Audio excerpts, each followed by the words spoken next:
예수님께서 유월절 엿새 전에 유대 땅에 오셨습니다. 예수님께서 이 유월절을 기억하시고 꼭 절기를 함께 지키셨는데요. 오실 때 꼭 들리는 곳이 어디냐? 이 베다니입니다. 베다니에 들리시는데, 이 베다니는 여러분 잘 아시는 것처럼 나사로와 그리고 마르다와 마리아 이 세 남매가 있는 집입니다. 이 집은 그렇게 가난한 집이 아닙니다. 그들이 이렇게 넉넉한, 그래도 좀 이렇게 부족함은 없는 그런 가정 같아요. 그러니까 예수님도 대접하고 예수님 12제자도 대접해야 하니까 돈이 없는 가난한 집안은 절대 그렇게 대접할 수가 없어요. 그리고 무덤을 쓰는 것도 보니까 무덤도 적어도 최소한 중상층에 해당되는 무덤을 썼습니다. 바위를 뚫어서 그 안에 안장한 걸 보니까 부자 아리마대 요셉의 무덤을 기억하게 만듭니다. 어쨌든 이 세 남매는 돈이 있어서 그렇게 한 건 아닌 것 같아요. 돈이 있다고 하나님을 잘 섬기고 가난하면 하나님을 못 섬기고 그런 건 아니잖아요. 이 나사로를 비롯한 이 세 남매는 하나님을 참 사랑하고 또 예수님을 너무너무 사랑하는 그런 세 남매였어요. 그래서 하나님은 이 베다니의 집에 오는 것이 굉장히 즐거워요. 주님은.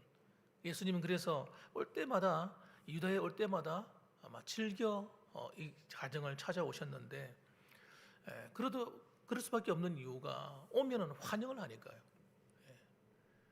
환영을 하고 기쁘게 맞아주고, 또 이 언니는 열심히 일해서 맛있는 것을 준비해가지고 예수님을 대접하고 제자들을 섬기고, 또 이 동생 마리아는 하여튼 예수님 옆에 착 붙어 앉아가지고 예수님이 들려주는 그 말씀 하나도 내가 떨어뜨리지 않겠다, 다 받아 먹어야지 하는 마음으로 옆에 붙어서 예수님이 전하는 말씀을 아멘, 아멘하고 받아 먹는 거예요.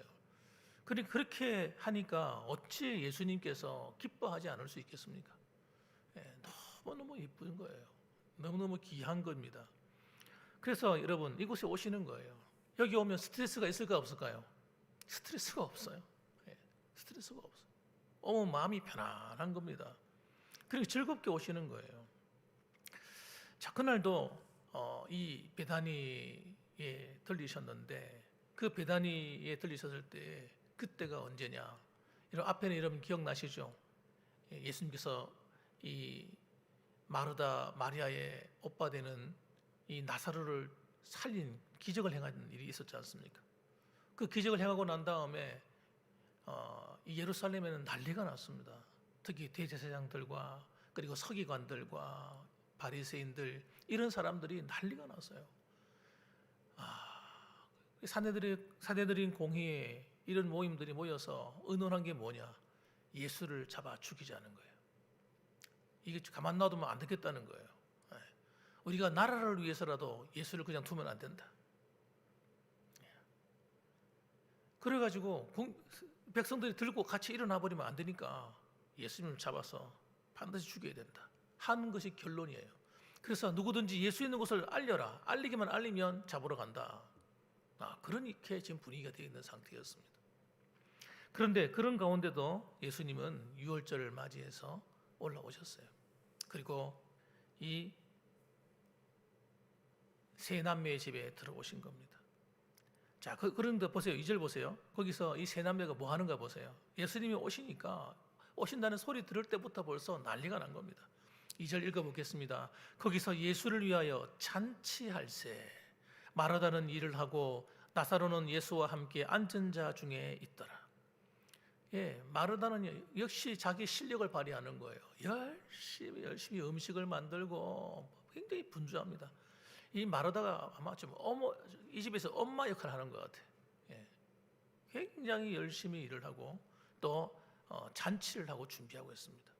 그 가운데 부활했던, 죽었다 살아났던 이 나사로가 함께 앉아서 예수님의 말씀을 경청하고 있는 모습입니다. 왜 이런 잔치를 할까요? 뭐 때문에 잔치할까요? 주님의 은혜를 입었기 때문이에요. 나사로가 살려난 이 놀라운 은혜를 입었잖아요. 그러니까 그 은혜를 기억하고 이번에 예수님 오시면 그전에는 장례를 치른다고 정신이 없어가지고 막 경황이 없었지만 이제는 여유가 있는 시간이 오시니까 예수님을 맞이할 준비가 전부 다 하고 잔치도 아주 크게 성대하게 이런 겁니다. 여러분. 아마 우리나라식으로 말하면 아마 돼지도 한 마리 이상 잡았겠죠.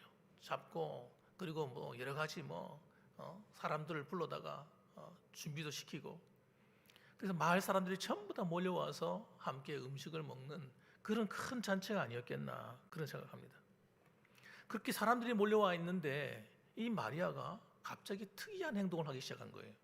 그 특이한 행동이 뭐냐? 3절 말씀 보니까 마리아는 지극히 비싼 향유 곧 순전한 나드 한 근을 가져다가 예수의 발에 붓고 자기 머리털로 그의 발을 닦으니 향유 냄새가 집에 가득하더라.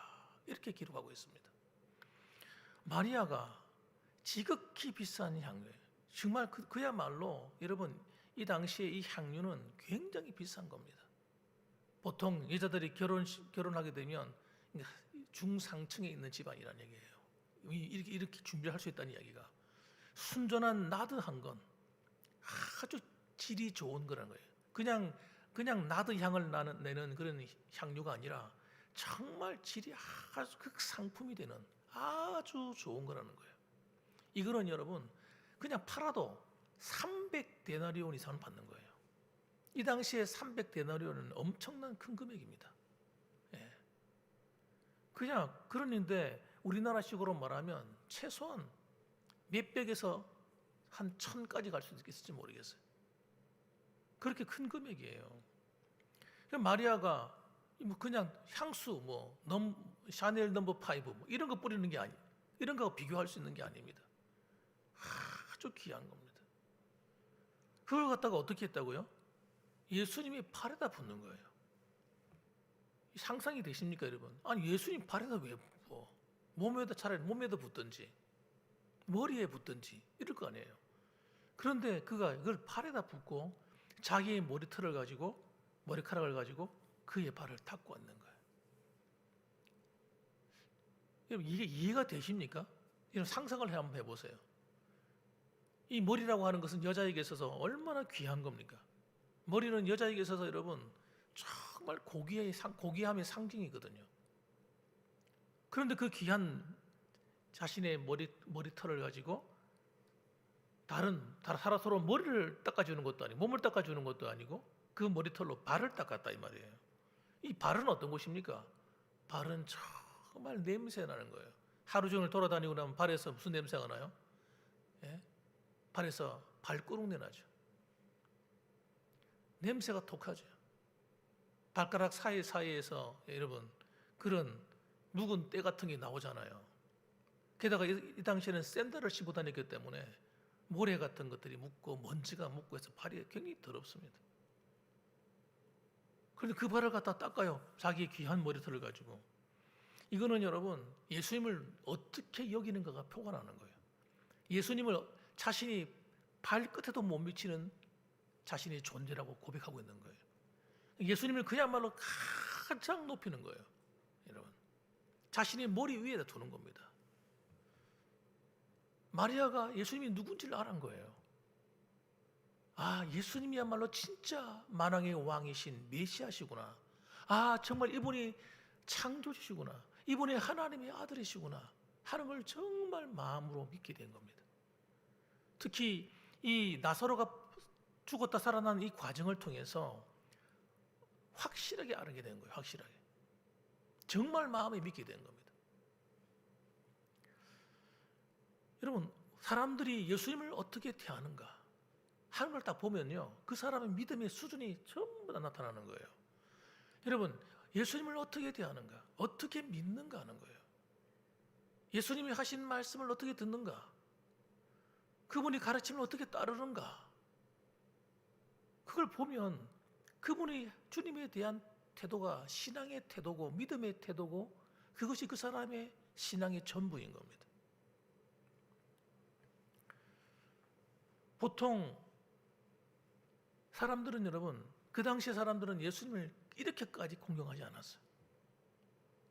이렇게까지 공경하지 않았습니다. 예수님을 잘 믿는 사람은 어떻게 믿었느냐? 랍비 정도 믿었어요. 조금 더 잘 믿는 사람은 선지자 정도로 믿었어요. 예수님을. 그리고 예수님을 나의 구주요 나의 주 하나님으로 믿는다는 것은요 굉장히 귀한 거예요. 그래서 여러분 마태복음 16장에 보면 사람들이 나를 누구라 하느냐 이렇게 물었을 때에 사람들이 어떤 사람은 랍비, 어떤 사람은 선지자 중에 한 사람 이렇게 얘기하잖아요. 맞습니다. 그 당시 예수님을 따르는 사람들도 그렇게 얘기했다는 거예요. 그럼 너희는 나를 누구라 하느냐 이렇게 물었을 때 제자들이 선뜻 대답을 못 했어요. 그들도 보십시오. 성경 읽어보면 랍비여 이렇게 부르거든요. 초창기 제자들이 하는 이야기를 들어보세요. 예수님 어떻게 불렀는지. 랍비여 이렇게 불렀다니까요. 선생님 이렇게 불렀다고요. 그런데 그때 베드로가 주님 그리스도시요 살아계신 하나님의 아들이라고 고백했단 말이에요. 이 고백은 여러분 정말 놀라운 고백인 거예요. 그 당시에는. 지금 우리는 다 아니까 이렇게 고백하지만 이 당시에 그렇게 고백하는 것은 진짜 놀라운 믿음인 거예요. 그래서 예수님께서 바요나 시모나 이야 장하다 장해 이야 이것을 알게 한 이는 네가 아니라 하늘에 계신 아버지께서 너에게 알게 하신 거다. 그러면서 베드로의 믿음을 칭찬하셨거든요. 예수님을 그리스도요 메시아요 살아계신 하나님의 아들로 믿었다는 것은 여러분 대단한 사건인 거예요. 그러니까 그 믿음을 누가 가지고 있는 거예요? 이 마리아가 가지고 있는 거예요. 그러니까 예수님을 어떻게 해요? 선지자로 대접하는 것이 아니고 랍비로 대접하는 것이 아니라 그분을 하나님의 아들로 대접하는 거예요. 그러니까 자기는 그분의 발 밑에도 못 미치는 존재, 자기의 가장 귀한 걸 가지고도 그분의 발 정도로 겨우 닦을 수 있을 존재, 나는 그 정도 죄인이라는 거예요. 그 정도 부족한 사람이라는 거예요. 이걸 깨달은 거예요. 얼마나 귀한 깨달음이세요. 그러니까 여러분 하나님을 사랑해도 여러분 사랑하는 수준이 사람마다 신앙에 따라 전부 다 다르다고 보셔야 돼요. 저는 그렇게 생각합니다. 하나님을 어떻게 대하는가, 어떻게 믿는가 보면요, 그 사람의 하나님에 향한 믿음의 수준이 다 달라지는 거예요. 그 주님이 얼마나 기뻐하셨는지 몰라요. 예수님께서. 그런데 여러분 우리가 이렇게 만일에 마리아처럼 하나님께 봉사하고 수고하면 어떤 일이 벌어지겠어요? 주위에서 막 칭찬할까요? 이야 잘한다 그래 야, 나도 저렇게 믿어야지 이렇게 생각하면 좋은데 여러분 믿음이라는 게 다 다르다니까요. 똑같이 예수 믿고 구원을 받아도 하나님을 얼마나 사랑하는지는 다 틀리기 때문에 사람들이 똑같이 보지 못하는 거예요. 그래서 여러분 어떻게 하느냐? 핀잔을 주는 거예요. 야, 뭐 그렇게까지 예수 믿냐? 야, 뭐 그렇게까지 뭐 잘난 체 하는 거야? 사람들이 여러분 좋게 안 보는 거예요. 좋게. 특별히 하나님을 사랑해서 더 열심히 섬기고자 하면요, 사람들이 좋은 마음을 갖고 봐야 되는데 좋게 안 보인다니까. 신앙의 수준이 달라기 때문에. 가룟 유다 보세요. 이 가룟 유다 같은 사람이 있다니까요. 이 가룟 유다가 진짜 멋있는, 세상 사람들 보기에 진짜 멋있는 얘기를 합니다. 한번 들어보세요. 4절 말씀해 보세요. 제자 중 하나로서 예수를 잡아줄 가룟 유다가 말하되 이 향유를 어찌하여 300데나리온에 팔아서 가난한 자들에게 주지 아니하였느냐 하고 마리아를 책망합니다. 왜 허비하냐 이거예요. 그 아까운 거. 아마 이 다른 사람들은 깜짝 놀랐는데 이 가룟 유다는 갑절로 더 놀란 것 같아. 오, 저 아까운 거, 저 나도 향, 이스라엘에서는 구할 수도 없는 거 저거. 저 아시아, 저 인도나, 저 어디 뭐 진짜 저 귀한 곳에서 가져오는 저거 돈도 비싼 저거를 갖다가 세상에 팔도 부어버려 저 낭비를 하고 있네. 가룟 유다가 충격을 받은 거예요. 그래가지고 야단을 치는 거예요.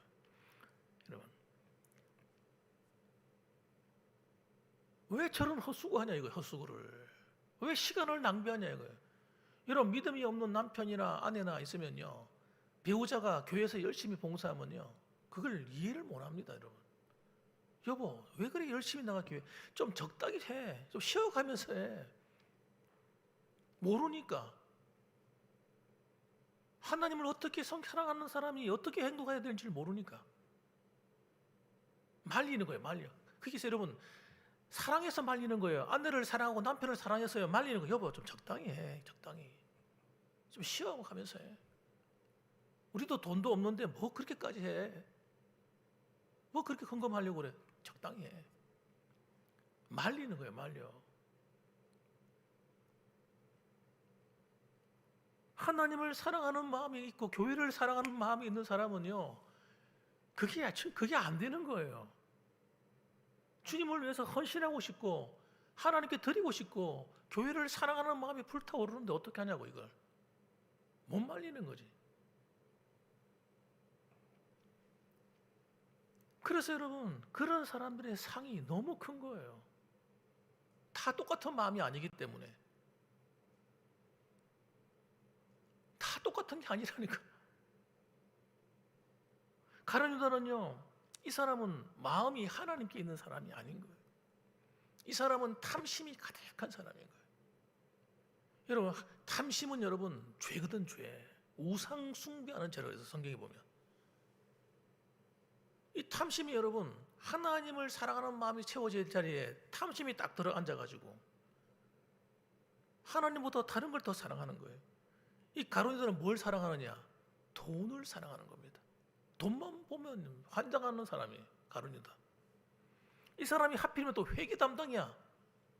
돈을 사랑하는데 회계 담당이라. 6절에 보니까 이렇게 나옵니다. 이렇게 말하면 가난한 자들을 생각함이 아니요 그는 도둑이라 동계를 막고 거기 넣는 것을 훔쳐 가미러라.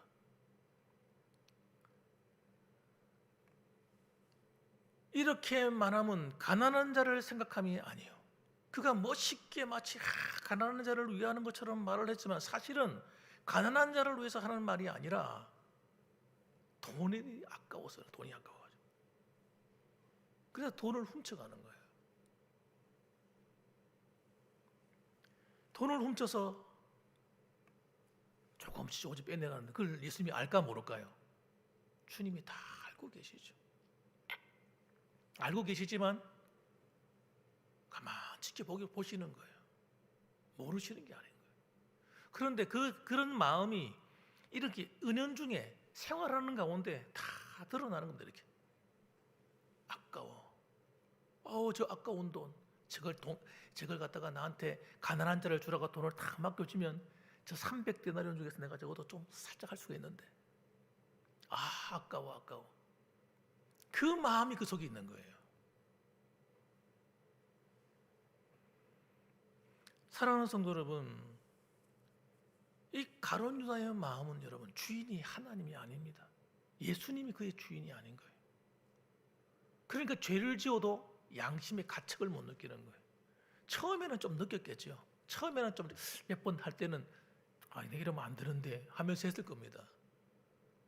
그런데 한 번 훔쳐도 별일이 없네? 예수님도 모르는 것 같네? 갑자기 하늘에서 벼락이 떨어진다든지 큰 봉변을 당하다든지 이런 일도 안 생기네? 이거 이렇게 해도 하나님 모르시는구나. 괜찮겠지. 그러고는 하는 거예요. 또 훔치고 또 훔치는 거예요. 여러분, 하나님이 몰라서 당장의 징계를 안 내리는 이유는 여러분 회개할 기회를 주는 거예요. 이걸 모르는 거예요. 어리석은 사람이. 그러니까 마음이 여러분 악에 점점 길들여지니까 어떻게 되느냐? 양심이, 이 신앙 양심이 여러분 화인 맞는 거예요. 신앙 양심이 더러워져 버리는 거예요. 무감각해지는 거예요.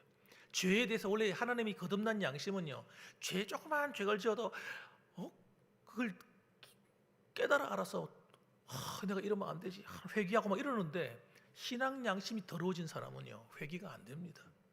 웬만한 죄를 지어도요 두려워하지도 않게 되고 점점 강심장이 돼가지고 내가 하는 행동이 어떤 죄를 짓는지도 모르게 되는 거예요. 나중에는. 하나님 말씀에도 하나님 말씀이 가슴에 와도 이게 모처럼 박히질 않는 거예요. 살짝 피하고 하나님 말씀 들려올 때마다 적당히 피해 다니는 거 이렇게. 그게 오래 가니까 어떤 일이 벌어지느냐? 예수님을 십자가에 죽이는 일에 앞장서서 예수님을 팔아버리는 거예요, 여러분. 적은 죄가 큰 죄가 되는 겁니다. 그래서 우리 예수님은요, 이 우리의 마음에서 일어나는 이 죄를 굉장히 적대시하시는 거예요. 왜 하나님께서 우리에게 십계명을 주셨느냐? 이 십계명을 주신 이유는 우리 마음을 지키기 위해서입니다. 우리 마음을. 왜 1계명을 말씀하시고 왜 2계명을 말씀하셨느냐? 왜 다른 신을 섬기지 말라? 왜 우상을 섬기지 말라 하셨느냐? 우상을 만들지도 절하지도 말고 섬기지도 말라 한 이유가 도대체 무엇이냐? 여러분, 하나님이 계셔야 될 그 자리에 다른 것이 들어와 앉게 되면 우리는 그의 종이 되어버립니다. 종이 되어버려요. 내가 통제가 안 되는 거예요. 그게 무서운 겁니다, 여러분. 그래서 나중에는요, 신앙생활 그렇게 열심히 하던 사람이 어느 날 하나님 말씀을 들어도 감각이 없는 사람이 되는 거예요. 성경 말씀을 들어도요, 그래서 어쩌라고? 하나님 말씀 들어도 아무 감각이 없는 거예요. 회개해야 될 말씀이 널려 있는데도 회개도 안 하는 거예요. 그러니까 우리 영혼을 마귀한테 다 팔아 넘기는 거예요.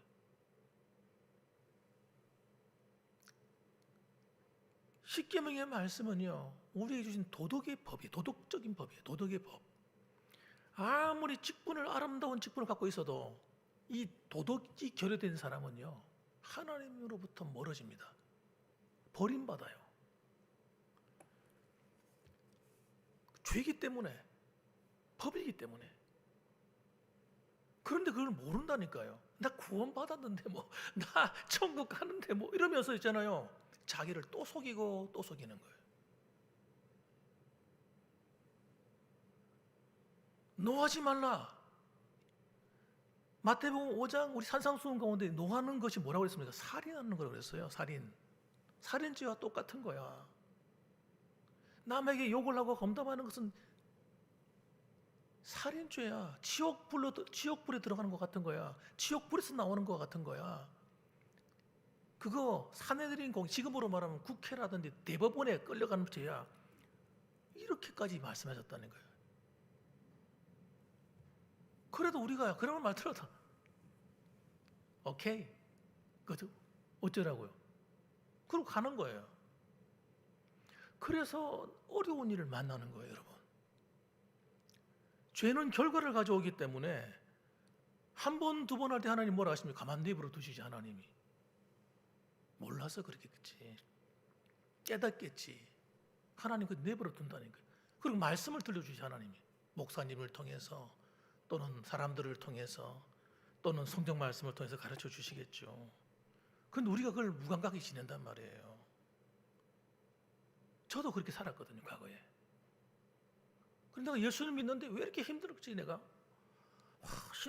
처음엔 하나님 은혜를 주셔가지고 3년 동안 허니문, 이야, 진짜 하나님 은혜 보이고, 신비한 체험도 하게 해주시고, 와, 하나님, 내가 꼭 뭐가 된 것 같더라고요. 3년이 딱 지나가고 난 다음부터, 그때부터 이상한 거예요. 조그만 잘못해도 하나님께 야단치시기 시작하는데,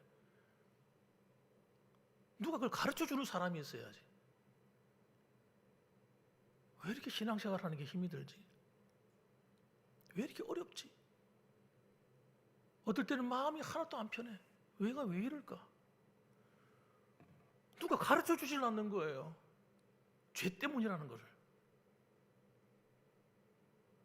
성령 충만 받아라, 기도해라 이런 말은 하는데 기도해도 그런 걸 어떡하겠어요? 기도한다고 해서 여러분 마음이 확 떨리는 게 아니더라고. 하나님 말씀에 순종하지 않고 내 마음대로 사니까 이게 죄를 지었는데도요, 내가 마음이 강팍해지니까요, 그걸 죄를 죄라고 고백하지 않더라고. 내가 살짝 피하는 거예요. 내가 주일 학교 봉사하잖아, 나 교회 열심히 다니잖아, 나 전도하잖아, 이런 걸로 다 떼우는 거야.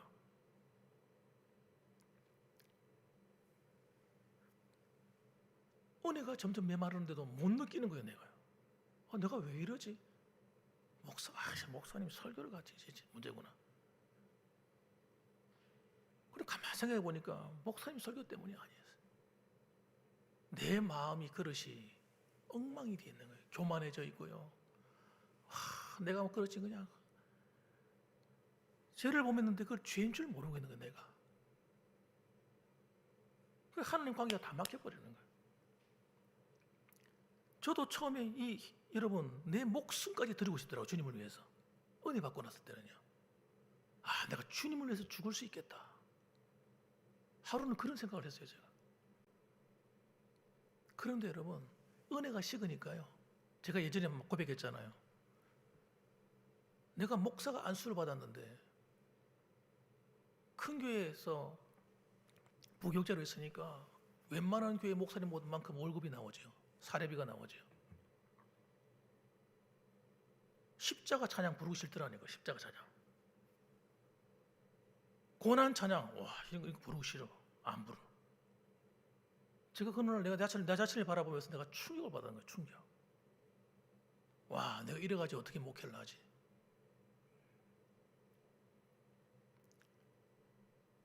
하나님과 나 사이의 관계가 여러분 정말 주님이 어떤 분인지를 바르게 알고 주님 앞에 내가 그분 발밑에 있어야 돼요. 발밑에. 정말 그분을 내 위에 모셔야 될 전능하신 하나님이 되셔야 되는 겁니다. 여러분. 그분이 말씀하시면 그분만 앞에 벌벌벌 떠는 그런 신앙이 되어야 되는 거예요. 그런 하나님이 날 사랑해 주신다. 너무너무 감격스러운 거지. 전능하신 그 하나님, 창조자 그 하나님, 온 우주 만물을 다스리고 섭리하시고 운행하시고 편재하시고 사랑해 주시는 그 하나님,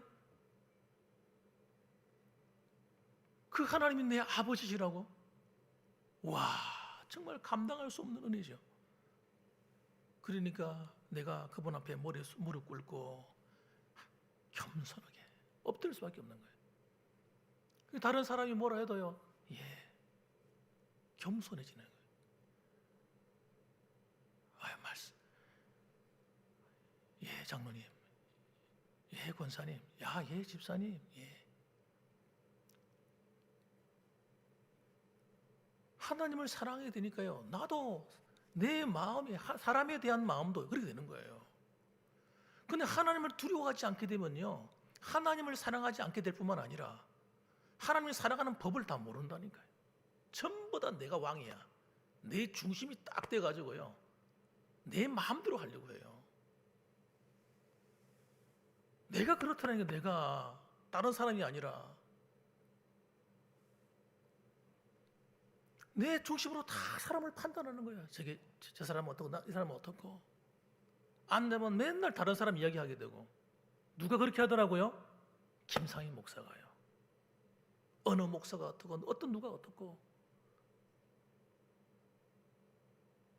내가 그러고 앉아있더라고요. 내가 충격을 받았어요. 충격. 내가 어쩌다 이렇게 되었지. 처음에 하나님 만났을 때 내 모습이 다 어디 가버렸지.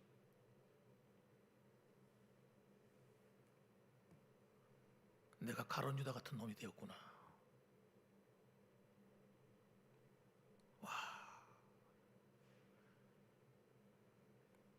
그래서 악이 저 멀리서 오는 것이 아니라 내 안에서 악이 나오는구나 발견하게 되는 거예요. 절망하게 되는 거예요. 그래서 회개하게 되는 거예요. 여러분, 그래서 하나님께 감사할 줄 모르고 받은 은혜를 알았던 그 은혜가 다 식어져 가지고 메말라 버렸는데도 모르는 그 나를 보면서 가슴을 치는 거죠. 하나님, 죄송합니다. 죄송합니다, 하나님. 제가 어쩌다 이렇게 되었을까요?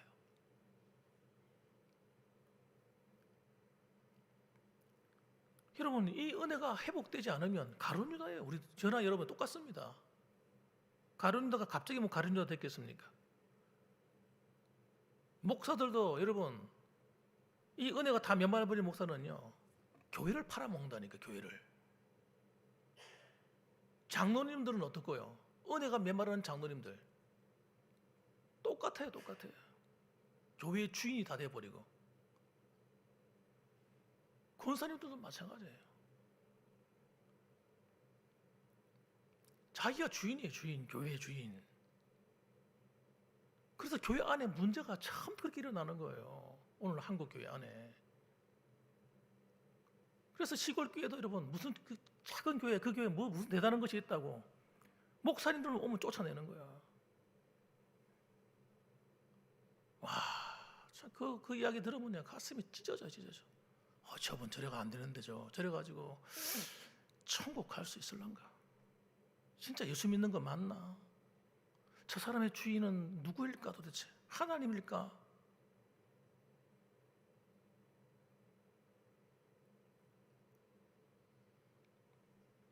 목사님들이 피눈물 흘리는 거예요. 그 교회에서. 사택을 가봤는데 사택이 가슴 아픈 거예요. 맨바닥에다가 냉골에다가 여름 되면 습기가 차가지고 이래가지고 저분들 어떻게 하려 저러지? 사례비를 갖다가 몇십만 원밖에 안 주려고 애를 쓰고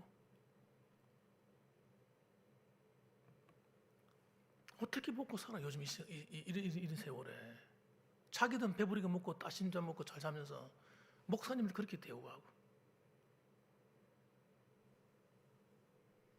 진짜 우리 교회 같은 교회는 복받은 교회인 줄 저는 생각합니다. 그런 교회들이 있어요, 세상에. 그래서 내가 가슴이 너무 아픈 거예요. 예수 믿는다고 다 똑같은 믿음이 아니더라니까요, 여러분. 우리 봉황에 있는 교회, 우리 성도님들은 제가 칭찬해드리고 싶습니다.